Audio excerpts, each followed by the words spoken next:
Claude Sarraute est morte ce mardi 20 juin. L'occasion de revenir sur les confidences très surprenantes de la regrettée journaliste sur sa mère et les raisons pour lesquelles elle avait été prénommée Claude. CIST une triste journée. Ce mardi 20 juin, Claude Sarraute a tiré sa révérence comme l'a annoncé son fils Martin Tsarahalla. La journaliste et romancière Claude Sarraute est décédée dans la nuit de lundi à mardi, à son domicile parisien, à l'âge de 95 ans. Femme de lettres, journaliste pendant 35 ans au Monde, Claude Sarraute a aussi été un pilier des émissions de Laurent Ruquier à la télévision et des grosses têtes à la radio, peut-on lire dans un communiqué officiel.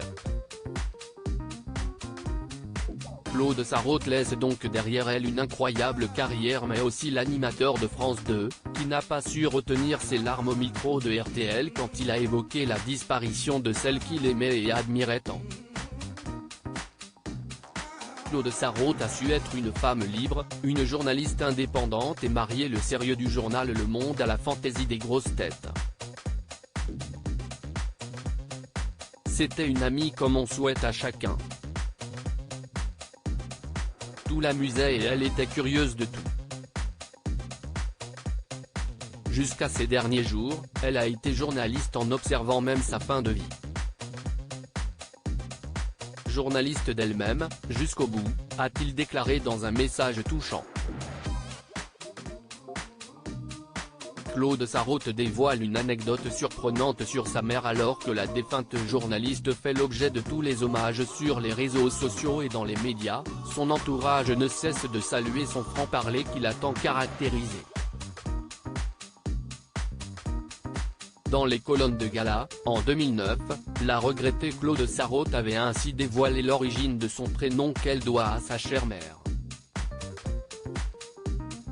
Pour ma mère, ma naissance fut une grande déception, vu qu'elle aurait préféré avoir un garçon, avait-elle confié. Déjà qu'au départ, elle ne voulait pas d'enfant. Ses modèles, c'était Sartre et Beauvoir, qui prônaient de ne pas se marier, ne pas avoir d'enfants. Mais bon, elle a fini par céder et, pas de chance, elle a eu une fille. C'est sûrement pour ça qu'elle m'a appelé Claude, un prénom qui va aussi bien à un garçon. Un prénom qui restera cependant gravé à jamais dans la mémoire du public.